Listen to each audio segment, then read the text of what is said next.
भजन संहिता 133 का ना एक वचन मैं पढ़ रहा हूँ। आप लोग के पास बाइबल है, आप लोग खोल सकते हैं और आप वहाँ पर आ सकते हो ना। लिखा है, देखो यह क्या ही भली और मनोहर बात है कि भाई लोग आपस में मिले रहे। आइए इन वचनों के लिए प्रार्थना करें। प्रभु यीशु, हमारी प्रार्थना है आपके पवित्र शास्त्र में जो वचन को हमने पढ़ा है और लोगों ने सुना है, पिता हमारी प्रार्थना है कि आप हम सभी से बातें करें, हमारे कानों को अभिषेक करें। इस समय परमेश्वर प्रभु यीशु, शैतान की कई ऐसी बातें हमारे मन में आ सकती हैं, पिता पवित्र आत्मा के द्वारा आप हम सभी से बातें करें। यीशु आपके नाम में मांगते हैं, आमीन। तो आज का जो मेरा शीर्षक है, कलीसिया की देह में ना हम सब एक हिस्सा है। कलीसिया जो है एक परिवार है, ये परिवार का हम सब क्या है, हिस्सा है। और इस हिस्सा इसलिए मैं बोलता हूँ हिस्सा है क्योंकि परमेश्वर इसी कलीसिया को, इसी परिवार को एक दिन स्वर्ग से क्या होगा, लेने के लिए आएगा। और जब कलीसिया को लेने आएगा तो हमारा आपका विश्वास को वो अगर वो पाएगा, और विश्वास को अगर नहीं पाया तो हम यही रह जाएंगे। अगर विश्वास को हम पाएंगे तो हम क्या होगा, बादलों में हमें क्या होगा, उठा लिया जाएगा। Hallelujah, hallelujah. प्रभु की स्तुति। जो प्रभु यीशु मसीह हमें और आपको एक दिन लेने आने वाला है और हम और आपको तैयार होना है, इस कलीसिया की देह को तैयार होना है, हर एक बातों को तैयार करना है ना। आप सोचोगे बाइबल एक छोटी सी किताब है मगर इसके अंदर जो खजाना है ना, हीरो से भी कीमती ना, और क्या चीज़ है, हीरो से कीमती और क्या चीज़ आता है ना, और कोई कीमत नहीं है ना।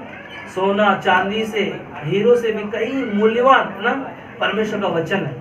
जो इन वचनों से हम लोग हर एक चीज़ों को सीखते हैं, क्या प्रेम करना भी सीखते हैं, और है ना, और हर एक चीज़ों को हम लोग सीखते हैं। परमेश्वर के गुणों को जानते हैं। वो परमेश्वर जो इस दुनिया को बनाया, हमें और आपको बनाया, हमारे आपके अंदर वो जीवन का सांस फूंका और हमें और आपको जीवित प्राणी बनाया। और वही परमेश्वर भजन संहिता किताब में यहाँ पर ये वचन कहता है कि देखो यह क्या ही भली और मनोहर बात है ना। यहाँ पर परमेश्वर का वचन कहता है क्या ही, देखो क्या ही भली और मनोहर बात है कि भाई लोग क्या करें, आपस में मिले रहे। आपस में बोलो, आपस में मिले रहे। हम कई लोग हैं प्रभु यीशु पर विश्वास तो करते हैं मगर आपस में मिले हुए नहीं रहते। कारण परमेश्वर का यह आज्ञा है। परमेश्वर का आज्ञा है कि अपने समान क्या करो, अपने पड़ोसी से प्रेम करो। ये परमेश्वर का आज्ञा है, मेरा नहीं है। बाइबल का वचन जो भी हम सुनते हैं वो आपको सीखने के लिए और आपके जीवन में कार्य और आपके जीवन में उपयोग करने के लिए। अगर हम और आप ये काम नहीं कर रहे तो हमें और आपको क्या करना है, ये सब चीज़ों से सीखना है और करना है। अगर हम, क्योंकि परमेश्वर का वचन खुद कहता है मत्ती का 6 अध्याय में कि तुम और हम परमेश्वर के नाम से प्रार्थना करते हैं, विनती करते हैं, तो पहले क्या करना है ना। वहाँ पर यीशु मसीह बोलते हैं यदि तू अपने भाई के विरुद्ध में कोई भी बातें हैं तो पहले जो तू प्रार्थना निवेदन लाया है उस भेंट को क्या कर, वहीं पर छोड़। पहले जा अपने भाई को क्या कर, माफ करके आ ना, मेल मिलाप करके आ, और उसके साथ में आपका रिश्ता अच्छा होना चाहिए। हो सकता है सामने वाला आपसे बात नहीं कर रहा है, अच्छे से नहीं रख रहा है, उससे कोई लेना देना नहीं, मगर आपके और हमारे अंदर कोई भी चीजें न रहे। ये एक चीजें परमेश्वर के साथ बोलता है कि परमेश्वर से आपका रिश्ता जब मजबूत होगा या क्लियर होगा तो ये रिश्ता आसानी से, है ना, क्लियर हो सकता है। अगर परमेश्वर के साथ आपका रिश्ता अच्छा नहीं है तो ये रिश्ता कभी भी अच्छा नहीं होगा। क्यों? क्योंकि आप और हम परमेश्वर की बातों को नहीं सुन पा रहे, ना उसको समझ पा रहे, ना उसके वचन पर चल पा रहे। इसीलिए परमेश्वर वचन बोलता है कि ना क्या ही मनोहर बात है भाई लोग, ना आपस में क्या करो ना, मिले रहो। मिले रहने का मतलब क्या है ना, मिले रहने का मतलब ये नहीं कि है ना उसको गले लगाना है ना, उनको चूमना है। मिले रहने का मतलब एक ही है कि हम और आप परमेश्वर के लोग हैं, हम और आप परमेश्वर के जन हैं। जब लोग देखेंगे तो हमारे आपके जीवन में ना परमेश्वर का जीवन दिखाई देना चाहिए। क्योंकि पवित्र शास्त्र वचन जो है ये हमारे लिए, आपके लिए क्या है, आईना है ना।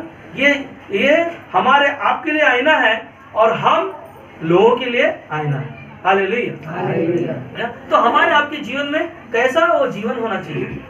क्या कमी है हमारे जीवन में?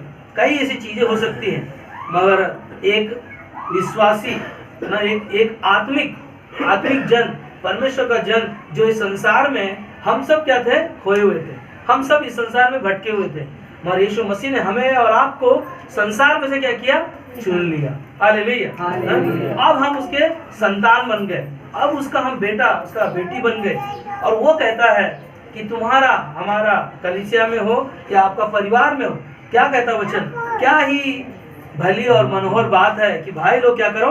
आपस में मिले रहे। क्योंकि कलीसिया हमें और आपको सिखाता है ना, चाहे आपका बेटी हो, चाहे आपका बहू हो, चाहे आपका बेटा हो, चाहे आपका सास हो, चाहे आपका पड़ोसी हो, चाहे आपका दोस्त हो, चाहे आपका कोई भी ना जन हो, उनके साथ में आपका जीवन है ना दिखाई दे। और मैं एक ही चीज जानता हूँ ना, अगर मसीह पर हम विश्वास करते हैं, कई बार हम लोग ना निराश होते हैं, कई बार हम लोग गिरते हैं, कमजोर हो जाते हैं, कई बार हम परमेश्वर के वचन को सुनते नहीं है या परमेश्वर के वचन को ध्यान नहीं देते, उसके कारण हमारे जीवन में कई बार गलतियां होती हैं। मगर प्रभु कहता है कि क्षमा कर। अगर तेरा भाई अगर एक बार गलती करता है तो उसको कितना बार माफ करना? 7 का 70 7 का 70 गुना बार। एक दिन की बात कर रहा है, ध्यान रखना है ना, एक दिन की बात कर रहा है। अगर कोई भी गलती किया है ना, मेरा पति, मेरी पत्नी, मेरा बहन, मेरा भाई, कोई भी गलती किया है, एक बार अगर है ना उसको माफ करने के लिए दिन में एक बार है ना 7 का 70 गुना बार उसको माफ करना, ये परमेश्वर हमें और आपको सिखाता है। इसीलिए देह जो है मसीह का क्या है? सिर है। ये जो शरीर का हिस्सा है, हम सब यीशु मसीह का कौन है ना? यीशु मसीह हमारा सिर है और हम सब अलग अलग अंग है ना। इस कलीसिया में ना, आज मैंने इस कलीसिया को जैसे मैंने दरवाजा खोला ना, सबसे बड़ा चमत्कार हुआ। जैसे खोला तो पूरा तैयारी मुझे दिखाई दे रहा है, और तैयारी का मतलब क्या ना, कांगो लगा हुआ है, कुर्सियां लगी हुई है, पुलपिट लगा हुआ है, हर एक चीज लगा हुआ है। और मैंने देखा कि पूरा मुझे आगे यहाँ पे कुछ नहीं करना पड़ा ना। परमेश्वर का वचन जब आपके हमारे अंदर होगा तो अब हम ये सब चीजें कर पाएंगे। हालेलुया। इसीलिए वचन क्या कहता है ना, क्या ही मनोहर बात है भाई लोग आपस में मिले रहो, तब हम एक साथ में हर एक काम को कर पाएंगे। अगर आपका बोझ है ना, हम लोग सोचते हैं कि मैंने कई बार बोला, अगर आपका परिवार में कोई चीज़ों का तकलीफ है तो हमको ना कभी भी बुलाओ ना, हम संगति करेंगे और उस साथ में हम समय बिता सकते हैं। और एक ही चीज़ है ना, इस कलीसिया में परमेश्वर ने हमें और आपको रखा है, और इस देह में का हम और आप क्या है? हिस्सा। इस कलीसिया का देह का हम लोग क्या है? हिस्सा है ना। कोई बात नहीं, आवाज ये आती रहेंगी। मगर इस समय ना पहला कुरिन्थियों का 1:9 से 13 तक अगर आप पढ़ोगे तो आप पढ़िएगा, मगर मैं 9 और 10 पढ़ रहा हूँ। लिखा है पहला कुरिन्थियों का 1 अध्याय 9 और 10 कहता है कि परमेश्वर सच्चा है ना। यहाँ पर परमेश्वर क्या है? सच्चा है। और जिसने तुमको अपने पुत्र और प्रभु यीशु मसीह की संगति में बुलाया है। हालेलुया ना। परमेश्वर हमारा कौन है? सच्चा है। उसने हमें पुत्र कहा, अपना बेटा कहा, अपना संतान कहा, और कहता कि यीशु मसीह की संगति में तुम्हें और हमें बुलाया है। उसने हमें और आपको इस घर में, इस परिवार में रखा है, और इसीलिए है ना हमारा आपका जीवन में ना वो जीवन दिखाई देने वाला जो हमें और आपस में एक दूसरे के साथ हमारा जीवन होना चाहिए, अच्छा होना चाहिए। अगर नहीं है ना, आपको पता है एक बार मैंने बताया था, पति और पत्नी का लड़ाई हो गया। कौन सा कारण से? अचार का ढक्कन खुला रहने के कारण। कितना साल वो दूर था अपनी पत्नी से? 12 साल ना, 12 साल। सोचो ना, अचार का ढक्कन खुला रहा और उनका एक दूसरे का समझौता नहीं होने के कारण क्या हो गया है ना, 12 साल एक दूसरे से दूर थे। कारण है ना उनका जीवन में है ना परमेश्वर ना होने के कारण, उनके जीवन में वो क्षमा ना होने के कारण। सोचो 12 साल अगर एक पत्नी और अपने पति से ना मिले, उसका जीवन क्या है? अधूरा है ना। शैतान कई बार हमारे आपके जीवन में इसी तरह कार्य करता है। इसी तरह, क्योंकि हमारा परमेश्वर कौन है? सच्चा।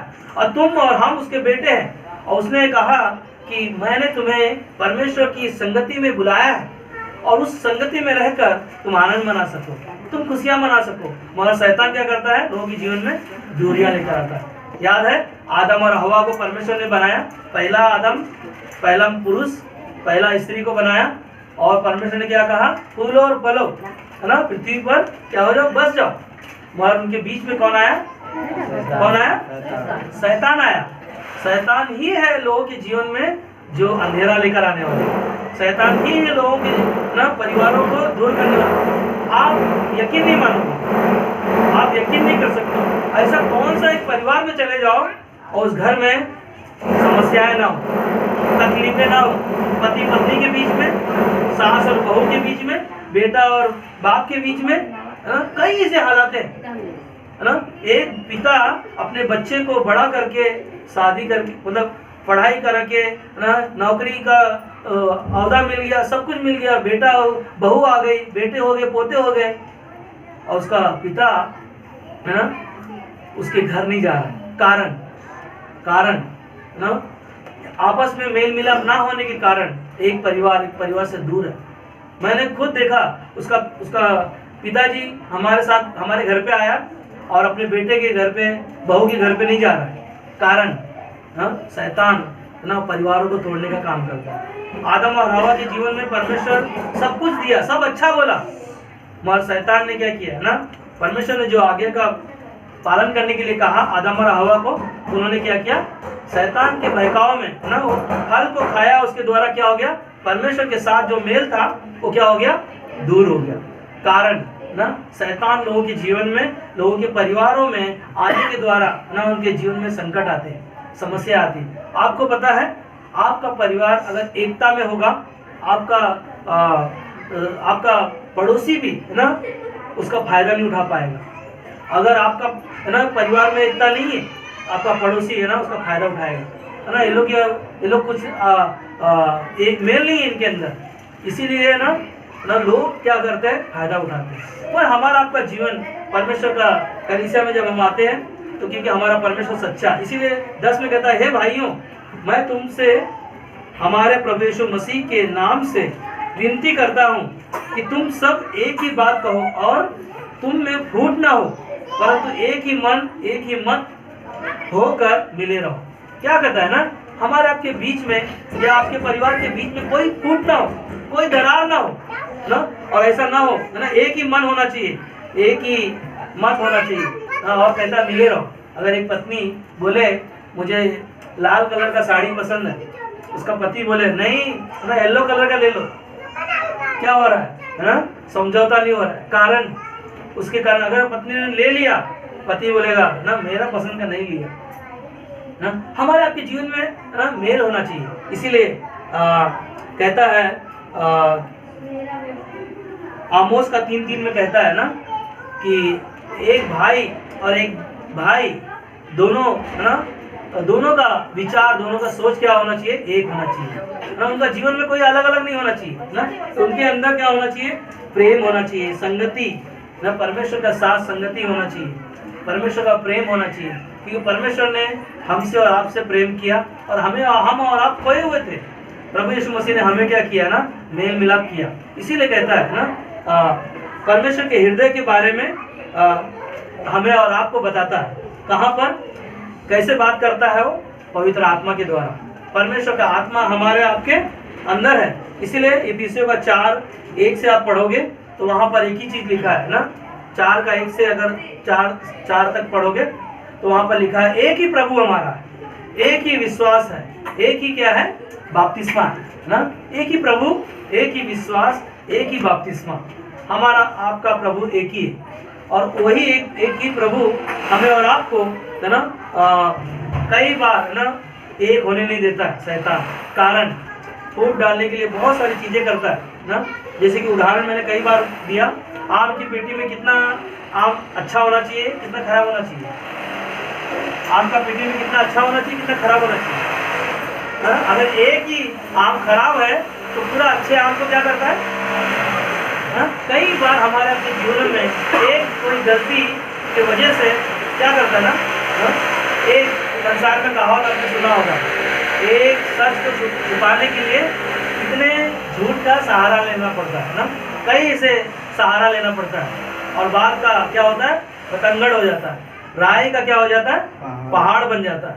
हमारे अपने जीवन में कई ऐसी समस्याएं हैं, मगर एक इंसान जो शराबी है ना, शराब पी रहा है परिवार में, पूरा परिवार क्या है उसकी वजह से तकलीफ में ना, उसके बेटे बच्चे हैं वो अच्छा है, उनका जीवन नहीं, उनका कोई लाइफ नहीं ना, कोई उनका उन्नति नहीं। क्यों? कारण क्या है? एक ही कारण है ना, शराब। लोगों के जीवन में पी रहा है मगर क्या हो रहा है, उनके बच्चे सुखी से नहीं है। हाँ, वो बहुत सारा आजकल चल रहा है, टिकटॉक बनाने का काम करते हैं लोग, है ना, गलत संगतियों में जाते हैं, कई ऐसी चीज़ों में आदमी फंस जा रहा है। कारण एक ही चीज़ है ना, परमेश्वर से दूर रहने के लिए। इसीलिए हमें और आपको है ना, अगर हम और आप परमेश्वर से क्षमा नहीं मांगते हैं तो हम पर है ना, परमेश्वर के हम और आप क्या है, उसके बेटे हैं। इसीलिए उसका वचन कहता है एफिसियों का 4:12-13 में, मसीह की देह में हम क्या होते हैं, उन्नति नहीं कर पाते है ना। एफिसियों का 4 अध्याय वचन 12 और 13 आप पढ़ सकते हो, मैं नहीं पढ़ रहा हूँ ना, वहाँ पर आप देख सकते हो कि मसीह की देह में हम और आप उन्नति नहीं कर पाते, कारण हमारा आपका मेल अच्छा नहीं है, उसकी वजह से क्या हो रहा है ना, समस्याएं आ रही है। परमेश्वर के पुत्र की पहचान में एक ना होना ना, हम और आप परमेश्वर के पुत्र की पहचान नहीं करने के द्वारा हमारा जीवन में क्या है ना, वो जीवन नहीं है जो सच्चाई का जीवन है, जो परमेश्वर आपको हमें सिखाता है। कलीसिया में हम आते हैं, प्रभु का वचन की आज्ञा के अनुसार हम लोग सीखते हैं, और फिर भी हम लोग है ना, वो प्रेम है जो नहीं कर पाते। इसीलिए परमेश्वर का घर जो है क्या है, परमेश्वर का घर है जो परमेश्वर का मंदिर है।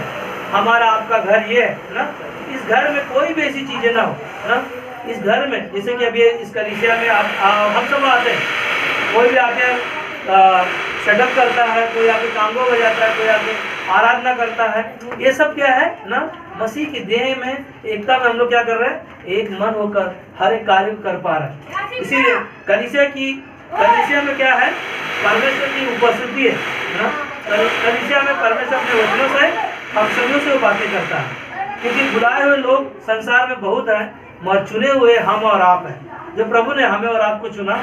और वही कहता है कि इस संसार में प्रभु आपने आपको और हमें और आपको चुना ताकि हम और आप परमेश्वर को जाने, क्योंकि सच्चा परमेश्वर वही है जो हमें सही मार्गदर्शन दिखाएगा। सच्चे लोग वही हैं जो परमेश्वर के पीछे चलेंगे, क्योंकि संसार में बहुत सारे लोग हैं जो परमेश्वर को जानते हैं फिर भी वो विश्वास नहीं करते, कारण उन्हें ज्ञान नहीं होने के कारण। पर एक ही चीज़ है ना, परमेश्वर को हमें और आपको जानना ना। एक बार एक व्यक्ति जेल में कुछ उसका बेटा बहुत नशा करने का काम करना और मारामारी करना और बहुत सारे ऐसे चीज़ों का करने का काम करता था, और उसका बेटा एक मर्डर के केस में उसको पुलिस वाले ने पकड़ लिया और उसको ना 12 साल का उसको सज़ा मिला। 12 साल का सज़ा काटने के लिए जेल में कई 12 साल उसने जेल में बिताया, मगर जेल में उसे किसी ने प्रभु यीशु के बारे में बताया कि प्रभु यीशु मसीह आपके जीवन में एक नया जीवन लेकर आएगा, क्योंकि परमेश्वर आपसे प्यार करता है और अपनी गलतियों को मानोगे तो प्रभु आपके पापों को क्षमा करेगा, आपके गुनाहों को माफ़ करेगा। उसने बोला कि मेरे गुनाह मेरे पाप कोई क्षमा नहीं कर सकता। तब वो बहुत निराश था, बहुत उदास था जेल में, मगर जब उसने सच्चाई को जाना कि मेरा परमेश्वर दुनिया को बनाने वाला मुझे एक नया जीवन दे सकता है, अगर मैं अपने पापों को मान लूँ, अपने गुनाहों को मान लूँ, तो मेरा परमेश्वर मुझे क्षमा कर सकता है। तब वो जेल से वो छूटने के लिए उसको 1 हफ्ता बचा था। उसने अपने घर में लेटर लिख के दिया कि मैं अपने गलतियों को मानूंगा और मैंने सच्चाई को जान लिया, क्या मैं जब जेल से छूटूं तो घर पे आ सकता हूं? अपने माँ को लेटर लिख के भेजा और कोई जवाब नहीं आया उसके पास। फिर उसके बाद में और 3 दिन बीता उसके पास, है ना, उसने सोचा शायद लेटर मिला नहीं होगा, जवाब मेरे पास आया नहीं है।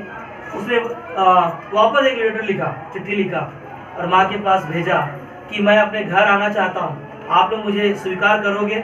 क्योंकि मैं गलती किया हूँ, मर्डर किया हूँ, मैं बहुत बुरा इंसान था, क्या मैं अपने आप को नया बना सकता हूँ? कोई आंसर नहीं आया। और आने वाले ना कुछ घंटों में उसके पास, है ना, जब छूटने वाला था उसके पास, है ना, उसके पास फोन आया और उसको बताया, फोन पर, है ना, बताया कि मैं आना चाहता हूँ। अब, है ना, वहाँ पर उसके माँ ने, है ना, उसको एक लेटर लिख के भेजा था। लेटर लेकर जेल में जब उसको लेकर आया और उसमें लिखा था कि जब तू आएगा ना, तो उसने लेटर लिखा था कि मैं जब अपने गांव में आऊँ तो लाल कलर का कपड़ा ना बांध कर रखना, अगर दरवाजे पर लाल कलर का कपड़ा बंधा रहेगा तो मैं, है ना, उस घर में आऊँगा, नहीं तो मैं उस गांव में वापस नहीं जाऊँगा। तो जब वो जेल से छूटकर बस से जब जा रहा था, तब जैसे वो अपने गांव में ना एंट्री मारता है चौराहे पर से, सारे चौराहे पर से ही लाल कपड़ा बंधा हुआ दिखाई देता है। और जैसे वो अपने गांव में पहुंचता है तो उसके घर में, ना, उसके घर में लाल कलर का कपड़ा दिखाई देता है और वो वहाँ पर घर में जाता है और उसके माँ और उसके परिवार के लोग उसको, ना, गले लगाते हैं, उससे प्यार करते हैं, क्योंकि ये क्या था ना, संसार में खोया हुआ था और आज इसको जब परमेश्वर मिल गया, सच्चा जीवित परमेश्वर, उसके जीवन में सारी बुराइयाँ, सारी उसकी गलतियों को परमेश्वर ने क्षमा किया और उसके परिवार के लोगों ने भी क्या किया, क्षमा किया। इसीलिए परमेश्वर का वचन बोलता है, क्या ही मनोहर बात है कि भाई लोग क्या करो, आपस में मिले रहो, शैतान को अवसर मत दो। शैतान कई चालों को हमारे आपके जीवन में चलता है ना, कलीसिया में ना आने के लिए भी बहुत सारे ऐसे उपाय करता है लोगों को ना, कलीसिया में लोगों के मन को भटकाने के लिए ना। आपको मैंने पिछली बार भी मैंने बताया था कि शैतान जो है संसार में ऑलरेडी वो काम कर रहा है, मगर वो उनके पास नहीं है, शैतान हमारे आपके पास है ना। पहला पतरस का 5:8 में क्या कहता है, शैतान एक गरजने वाले सिंह के समान है, लोगों के जीवनों को कैसे, है ना, निचोड़ दे, कैसे अपने अंडर में लेके चले जाए, है ना।